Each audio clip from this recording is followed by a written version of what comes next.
So welcome everyone. As you start to filter in, I will just kind of introduce myself and kind of kick this off. So my name is Stephanie Nissen. So I am the program manager for Elastic for Students and Educators. So that's who's putting on this boot camp, who organized it, and who emailed you prior to. So hopefully you had a chance to read that. If you didn't, no worries. I'm just going to kind of go over the finer points here. So we ask that you do sign in just with your first and last name, just so we know who you are.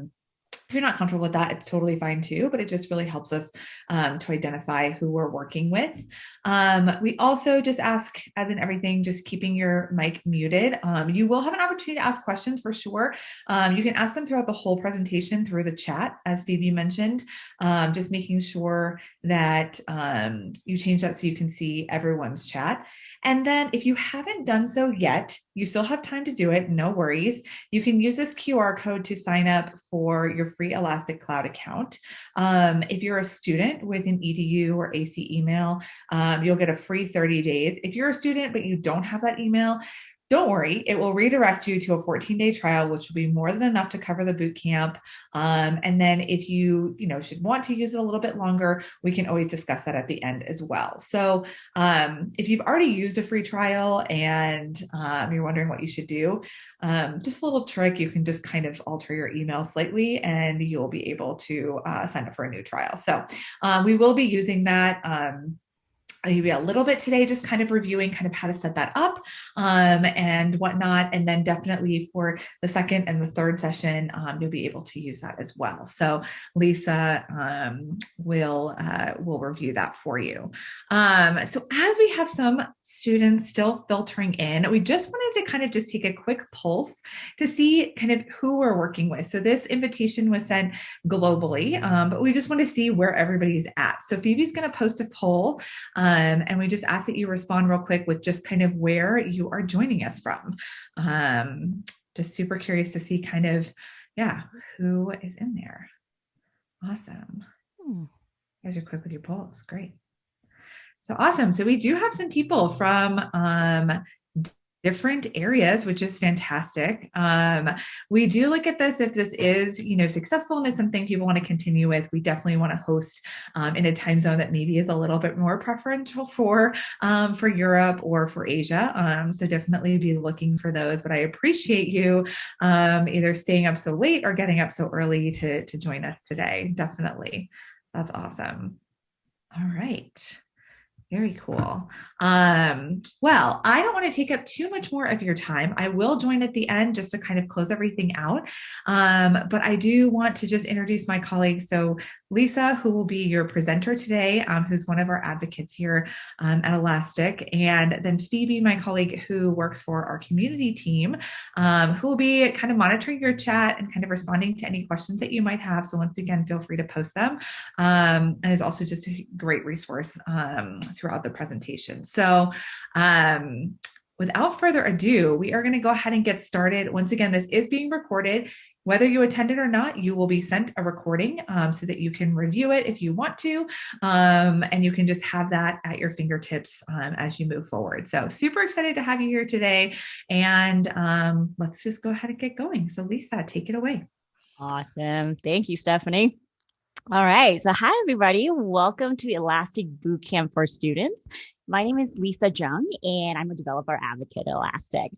So today I'm going to give you an intro to Elasticsearch and Cabana. So let's kick this off with a question. So who here has ever used the Elastic Stack before? So in the chat window, type yes if you have used it, and type no if you have never used it. All right, so we have a really good mix of people. Okay, great. So even for those of you who have never used it before, you may be using a lot of apps with certain features that are powered by the Elastic Stack. So for example, if you have ever searched for a ride on Uber, Elastic is the engine that powers the Uber marketplace that connects you to the driver. Now, if you ever had mad cravings for tacos and were searching for open restaurants on Yelp, Elastic is powering that search. So it's hidden under a lot of the apps and websites that you use on a daily basis, which few of them are shown here. So what is the Elastic Stack exactly? Now, if you're a developer working with data, the Elastic Stack is a great tool to have on your belt. Now, it consists of 4 products: Beats, Logstash, Elasticsearch, and Cabana. And with the stack, you can take data from any source in any format, then search, analyze, and visualize in real time. So some of the most popular use cases for the Elastic Stack are logging, metrics, security analytics, and business analytics. For example, the Elastic Stack is used to store and analyze log data. In a specific example for all the gamers out there, Blizzard uses the Elastic Stack to analyze gamer and server events. So if the players experience a slowdown or an error, their monitoring team would use the Elastic Stack to figure out what's causing it. Now, it could also be used to gather metrics. And one of my favorite examples is a Mars Curiosity rover, and it sends telemetry, sensor, and photo data into the Elastic Stack for analysis. So if someone wanted to know how hot Mars is on an hourly basis, you can go and pull the data. Now, with the Elastic Stack, you could analyze security issues and threats within an environment as well. So you probably have used Slack at student groups or at hackathons before. And what you may have not realized is that Slack uses the Elastic Stack in their security operations center to secure communications through their channels. Now, lastly, if you have ever used Tinder, you probably didn't realize that the Elastic Stack was helping you find your match. So this is a technology behind using geolocations to match people together. And it's also used to analyze business needs and build custom applications so you can analyze and learn from the data. So, for example, Tinder relies on the Elastic Stack to analyze and predict which people a user will swipe right on, or which people will swipe right on that user, and when there's a match. So all of these use cases are made possible by the Elastic Stack. And with the stack, you can take data from any source in any format, then search, analyze, and visualize in real time. So it's a collection of 4 products. First, we have Elasticsearch, which is the heart of the Elastic Stack. It allows you to store, search, and analyze your data. Then we have Cabana, which is a visualization tool, and it's a UI that helps you visualize and explore data in Elasticsearch. Now, in order for us to work with data, we need to get data into Elasticsearch, right? And this is where Beats and Logstash come into play. So Beats are lightweight data shippers that push data into Elasticsearch. And if you need to parse and enrich your data before pushing data into Elasticsearch, then you would use Logstash. So Elastic Bootcamp for students consists of 3 workshops, and throughout the bootcamp, we'll delve into Elasticsearch, Cabana, and Elastic App Search. So by the end of this bootcamp, you'll know what these products do and when and how to use these products. So today, I'm going to introduce you to Elasticsearch and Cabana. So here's a game plan. We'll start off by going over a scenario where Elasticsearch and Cabana could come in handy. Then we'll go over the basic architecture of Elasticsearch, and we'll wrap up by running Crud Operations with Elasticsearch and Cabana. So Elasticsearch is known as the heart of the Elastic Stack, and this is where you could store, search, and analyze your data. So let's go over a scenario where Elasticsearch could come in handy. Now, imagine that you're a lead developer responsible for building and maintaining an online grocery shop. And using the search bar, millions of customers will be searching for products that they want to buy. And a great search experience is key to have your customers to buy and keep coming back to your platform. And we want the customers to get fast and relevant results no matter the scale. Now, another important factor in search experience is relevancy.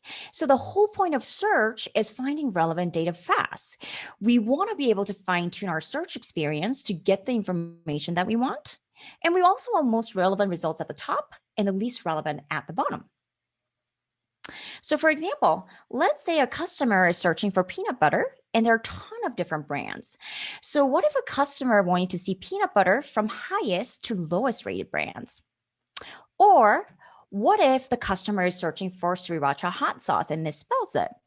Well, we still want to pull up relevant search results, even though the customer spelling doesn't exactly match the product data. So if you're in a situation where speed and relevance of your search is an important aspect of your work, Elasticsearch could come in really handy. So how does it look when Elasticsearch is connected to your app? Well, when a user sends a search request from your website, the request is sent to the server, which sends a search request to Elasticsearch. And Elasticsearch finds and sends the results back to the server, which processes the info and sends back to the browser. Now let's go even one step further. So through your app, you're collecting a lot of data, such as order information, purchase history, and the list goes on and on. And we want to make use of that data. So for example, we want to know what was the revenue for last month, or which products are most popular. So to answer these questions, you can enter relevant data in Elasticsearch. So you could search and analyze your data to answer your questions. But data is so much easier to understand if you could visualize it. And this is where Cabana comes in, which helps you to visualize and manage your data. So think of Cabana as a web interface to the data stored in Elasticsearch. So it allows you to search, view, and interact with Elasticsearch data. So if you had a question about what was the most popular product, or what was our revenue last month, you would enter relevant data into Elasticsearch, and from Cabana, send the request to Elasticsearch to get and analyze the data you want. And on top of that, you'll be able to create a dashboard with Cabana. So you could visualize data in a variety of charts, tables, and maps. So this way, you can gain insights more easily and be able to share that with your stakeholders. So if you're in a situation where you need to analyze and visualize data inside Elasticsearch, Cabana will come in really handy. Okay, so now that you understand when to use Elasticsearch and Cabana, we'll move on to the basic architecture of Elasticsearch. So Elasticsearch is a powerful search and analytics engine, and it's known for its distributed nature, speed, and scalability. And this is due to its unique architecture. So when Elasticsearch is up and running, you now have an instance of Elasticsearch, also known as node. Now, each node has a unique ID and a name, and it belongs to a single cluster. And we'll get to what that is in a bit. Now, when you start up a node, a cluster is formed automatically, and you could have one to many nodes in a cluster. And these nodes are distributed across separate machines, but they all belong to the same cluster and work together to accomplish a task. So let's really bring this concept home. So think about a team that you have been a part of. So your team consists of multiple members who all work together to accomplish a common goal. And your team could divide and conquer by assigning each member one or multiple roles.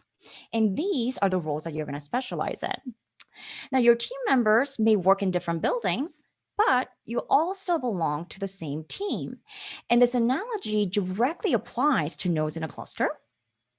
For example, nodes are members of a cluster that share a common goal. Nodes are distributed across separate machines, but they're still part of the same cluster.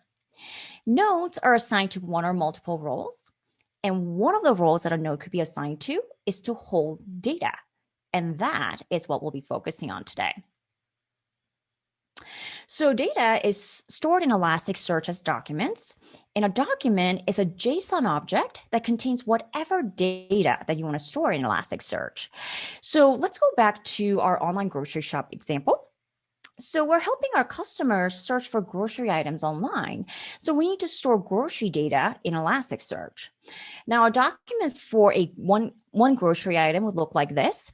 So in a JSON object, it contains a list of fields or key value pairs. So for example, it has the name of the product, the category it belongs in, its brand, and its price. Now, things are easier to find when you group them in a logical manner. And documents that share similar traits and are logically related to each other are grouped into an index. So for example, documents of clementines and carrots would be grouped under the produce index, and documents of Malbecs and IPAs would be grouped under the wine and beer index. So to sum it up, indices are used to group documents that are related to each other, so we know where to find certain information. So let's delve into this a little bit more. So here we have a cluster of nodes, and we have a produce index and wine and beer index. Now, index is not actually storing documents. It's just a virtual thing that keeps track of where documents are stored. Now, you can't find index on disk. What actually exists on disk is a shard. So shard is where data is stored, and this is where you run a search. So when you create an index, one shard comes with it by default, and you could also configure it so you could create an index with multiple shards that are distributed across nodes.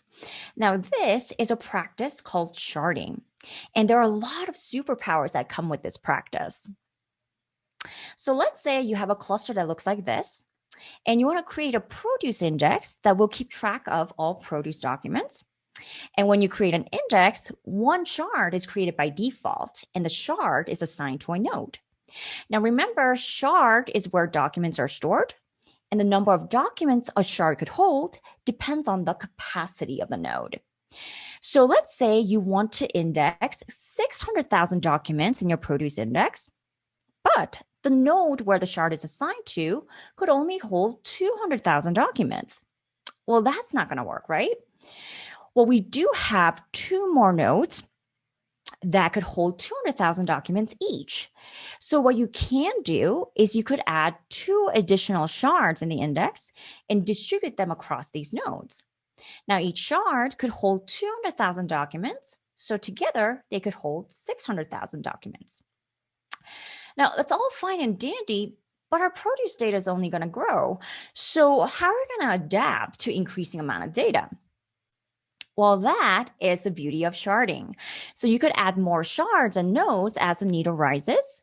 So you could horizontally scale and adapt to increasing number of data.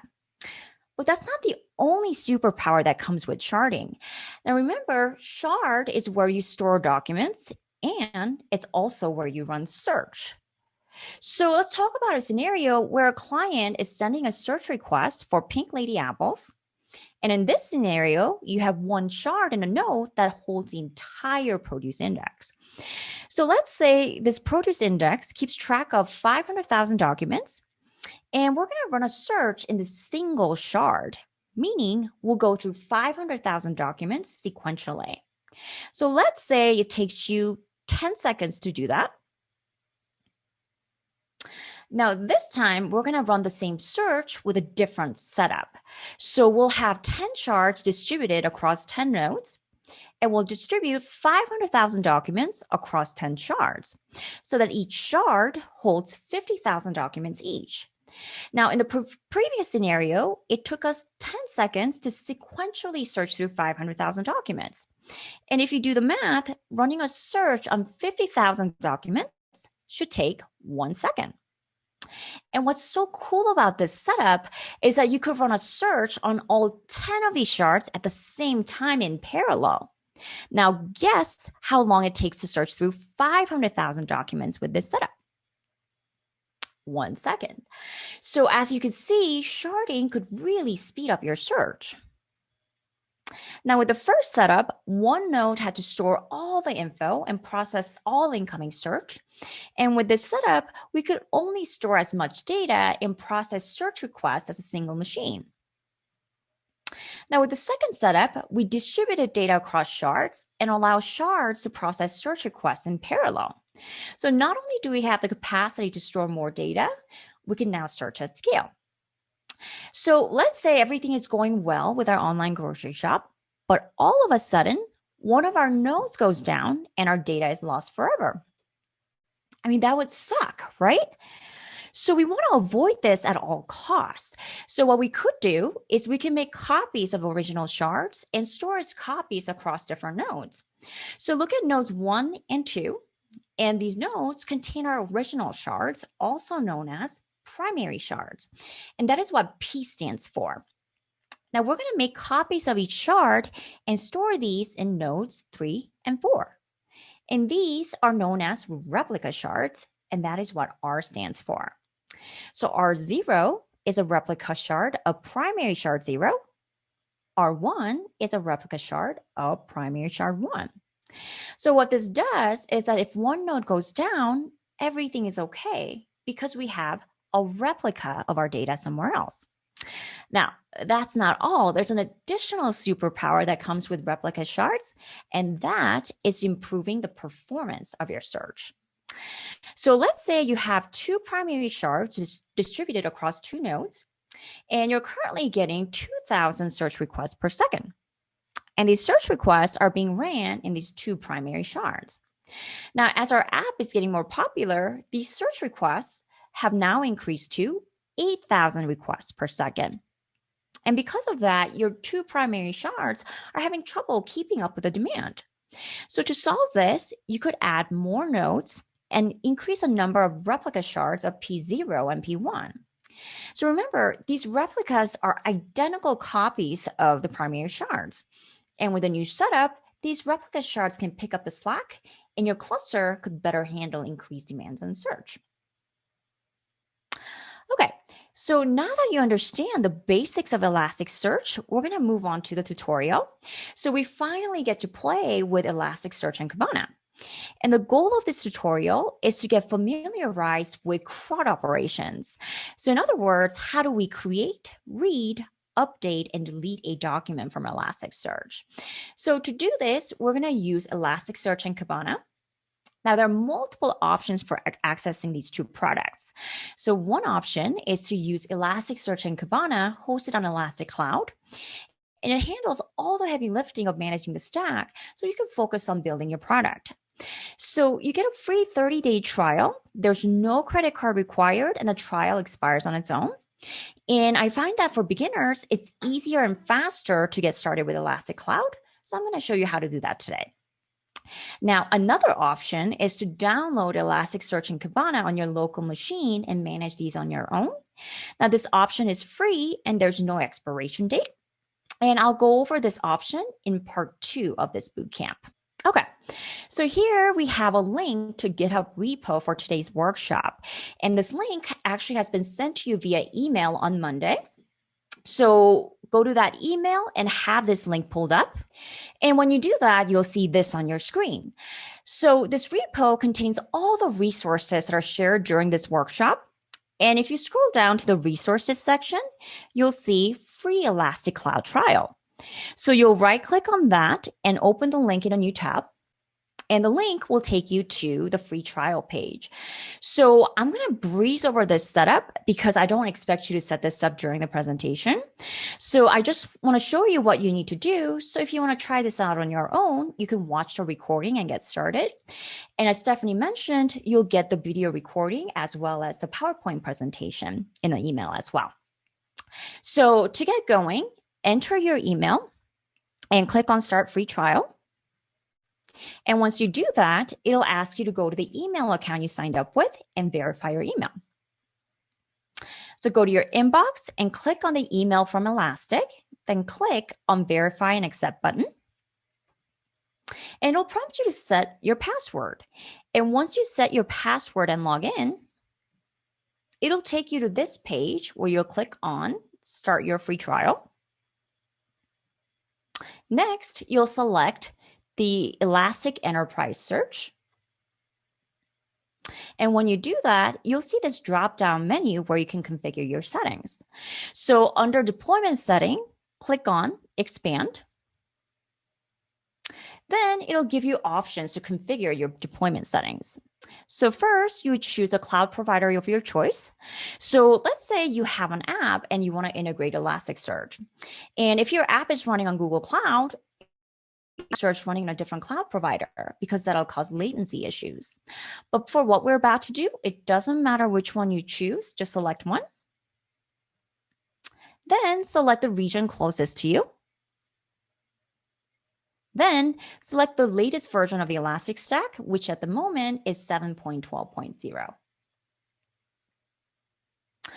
Now, if you scroll down, you can name your deployment to whatever you want. I name mine Elastic Bootcamp, then click on Create Deployment. And once you do that, you'll get your deployment credentials, and you'll need this when you add data to Cabana. So either download the credentials or save it somewhere else, as these are only shown once. And when you click on download or continue without downloading, it'll create your deployment and load Cabana. Okay, so once everything is loaded, click on Open Cabana. And after that, both Elasticsearch and Cabana are ready to go. So we're going to pull up the Cabana console now. And when you advance to the next page, click on Explore on My Own option. And it'll take you to this page here. So click on the menu icon in the upper left corner and scroll all the way down to Management section and click on DevTools. Then it'll take you to the Cabana console. So click on Dismiss and delete the default query shown here. And now we're ready to use Cabana to send requests to Elasticsearch. But before we get to the CRUD operations, let's take a step back and look at the big picture. Now remember, Elasticsearch is a search engine. So when a user sends a search request from your website, the request is sent to the server, which sends a search request to Elasticsearch. And Elasticsearch and find the info and send it back to the server, which processes the info and sends the results back to the browser. And the same process can be mimicked and tested with Cabana, which is a UI that communicates with Elasticsearch. Now, when you deploy on Elastic Cloud, Elasticsearch and Cabana are automatically prepped and ready to go. And the cloud automatically creates multiple nodes that are grouped into a cluster. And as you know, Elasticsearch is receiving search requests and sending the results back all the time. And this communication is handled by HTTP requests. So in the tutorial, we'll be learning about the requests that we could send to create, read, update, and delete data in Elasticsearch. Okay, so before we get started, let's get set up here real quick. Okay, so we're going to have two windows open side by side. So on the left, we have the Cabana console open, and on the right, we have the repo that has been shared with you via email. Now go to this browser where Cabana is open, and this is divided into two panels. So on the left is where we enter the request you want to send to Elasticsearch, and on the right is where you'll see the response from Elasticsearch. Now we're going to first start by checking the health of the cluster. So look to the right of your repo and scroll all the way down to getting information about cluster and nodes. Now, we'll be sending an HTTP request to Elasticsearch, and this is the syntax that we're going to use. Get followed by the name of the API that we want to get information from, and the parameter that gets us the information. So if you want to get information about cluster health, what you do is get from cluster API health information about our cluster. So let's copy and paste that into the console. Make sure to click on it. There's a dark gray bar over it. And click on this green arrow to send the request. Now you'll see a JSON object has been returned to you. It'll show you the cluster name, and it'll show you the status as green, which means that the cluster is healthy. Now, if you look at line 5, you'll see that we also have 3 nodes that have been automatically created for you.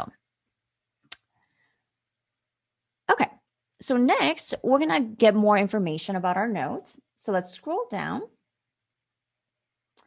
Oops. And the request that we're going to send is get from nodes API stats about our nodes. So let's copy and paste that into the console. Make sure to select it and send. Now you'll see that a total of 3 nodes exist in our cluster.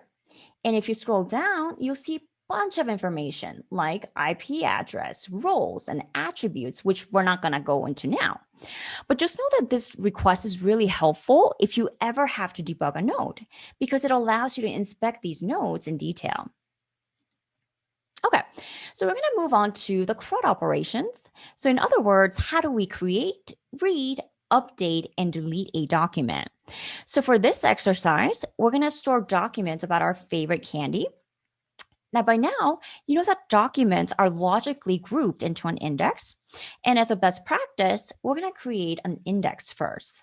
So let's go back to our repo and scroll down to create section. And the syntax you're going to follow is put followed by name of the index. And since we'll be storing data about our favorite candy, we'll name our index favorite candy. So let's copy and paste that into the console. Make sure to select and send. Now, when you see acknowledge true, it means an index called favorite candy has been successfully created. Okay, so now that we have an index, let's index some documents.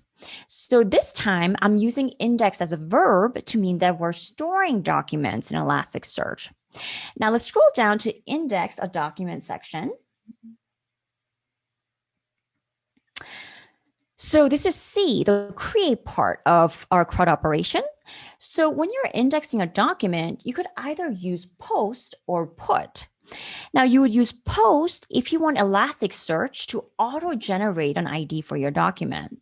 Now the syntax you follow is HTTP verb post followed by name of the index, then the document endpoint, and a JSON object that contains whatever data that you want to store within Elasticsearch.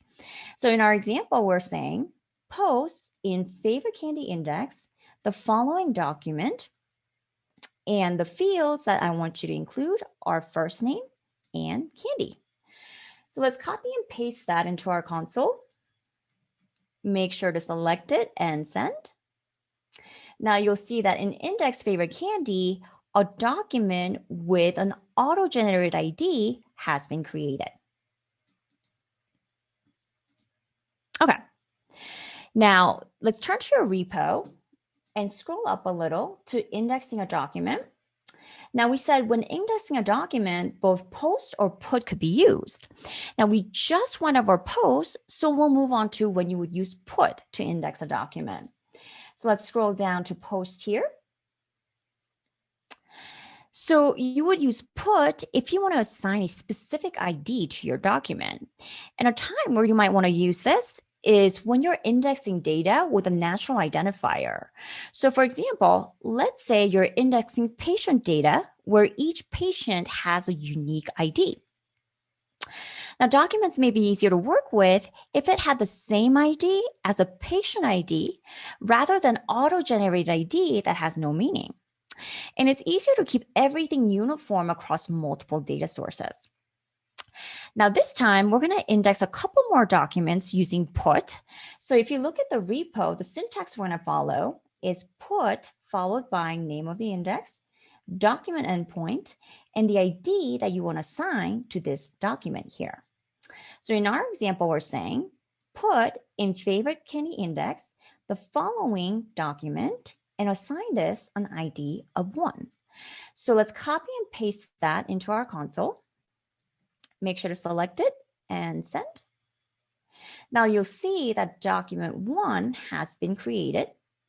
And pay attention to this version number here, which is 1 at the moment. We'll go over what that is in a bit. Okay, so let's index a couple more documents. So I'm going to copy the last request and paste it twice below. Oops. Now, I'll give this document an ID of 2, and I'll say Rachel's favorite candy is Rolo. And then I'm going to select this and send. You'll see that document with an assigned ID of 2 has been created. And we'll do the same for document 3. I'll say Tom's favorite candy is Kit Kat. All right, so let's select it and send. Now you'll see that document 3 has already been created as well. Now, we just indexed some documents, so I'm going to send a request to see the content of the document that has been indexed. So this is a read part of our CRUD operation. So let's scroll down to that section, and the syntax that you're going to follow is get followed by name of the index, document endpoint, and the ID of the document that you want to retrieve. So in our example, we're saying get from favorite candy index document with an ID of 1. So let's copy and paste that right below document 1, John's information here. Make sure to select it and send. Now you'll see that document 1 has been retrieved. And if you look at line 9 under source, you'll see John's information that we indexed earlier. So this is a great way to check whether our CRUD operations have worked or not. So what do you think would actually happen if we accidentally index another document with an existing ID? So let's find out. Let's go back to the document, the request for document 1. Copy that and paste it below. Oops. All right. Now I'm going to change this information to Sally, and I'm going to say her favorite candy is Snickers. Now, let's say I accidentally forgot to update this document number here, and I'm going to send this request. Now, you'll see that document 1 has been updated, and the version number is now 2. So let's just double check on what happened. So we're going to send a GET request for document 1 that we sent earlier. Let's see what happened here. Now, what you're seeing is that under source, John's information from document 1 has been replaced with Sally's information here. Well, that's not good, right? Because when you're indexing your data, you don't want to accidentally overwrite your existing document. So in order to prevent that, you could use the create endpoint section or create endpoint. So we're going to up to create endpoint. And the syntax that you're going to use is put followed by name of the index, then create endpoint, and the ID that you want to assign to this document here. So what we're saying is put in favorite candy index the following document and assign it an ID of 1. However, if this ID already exists, then don't do anything. Just throw an error. I am going to paste this request under document 1, and then I'm going to send the request. So what happens is that you'll get a 409 error when you use a create endpoint and try to index a document with an existing ID. And the reason for that is because document already exists. So the create endpoint provides a safeguard for you so you don't accidentally overwrite your document. Okay, so let's scroll down to update. Okay, so there'll be times when you want to update an existing document. So for example, let's say Sally originally liked Snickers, but she changed her mind. Her favorite candy now is M&Ms. So the syntax that you're going to follow is post followed by name of the index, update endpoint, then the ID of the document that you want to update. Now, within the JSON object, make sure to include doc as a context here. So what this tells you is that only update the fields that are specified within the inner brackets here. So in our example, what we're saying is post in favorite candy index. I want you to update document 1 with the following information. Please note that I only want to update the field candy with M&Ms. So let's copy and paste that. All right, make sure to select it and send.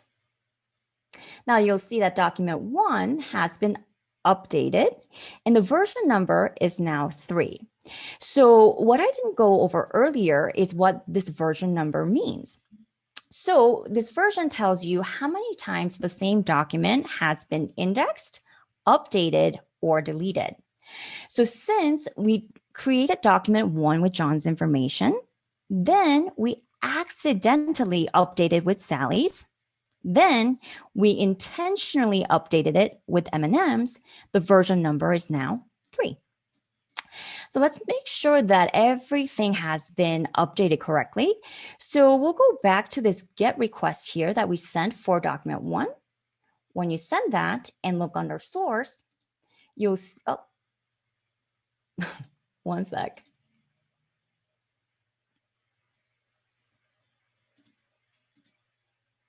Look under source, you'll see that Sally's favorite candy now has been updated to M&Ms. Okay, so last but not least, what if we want to delete a document? So this one is super simple. So scroll down to delete, and the syntax that you're going to follow is delete followed by name of the index, document endpoint, then ID of the document that you want to delete. So in our example, we're saying delete from favorite candy index document with an ID of 1. So let's copy and paste that. Make sure to select it and send. Now you'll see that document 1 has been deleted. The version number is now 4. And we're going to send the GET request that we sent earlier just to double check. When you send the request, you'll get a 404 error because document no longer exists. Okay, so these are all the requests that I've got for you. All right, so we'll move on here. Perfect teaser into that last slide. Okay. Oh, wait, yeah. Or no, you have more. You go ahead. Yeah, I'll just like go over this quickly. So you guys have so many great questions, and I think a lot of these could be answered by attending the rest of this workshops in the Bootcamp series. So next Tuesday at the same time, I'll be going over how you can understand the relevance of your search using Elasticsearch and Cabana.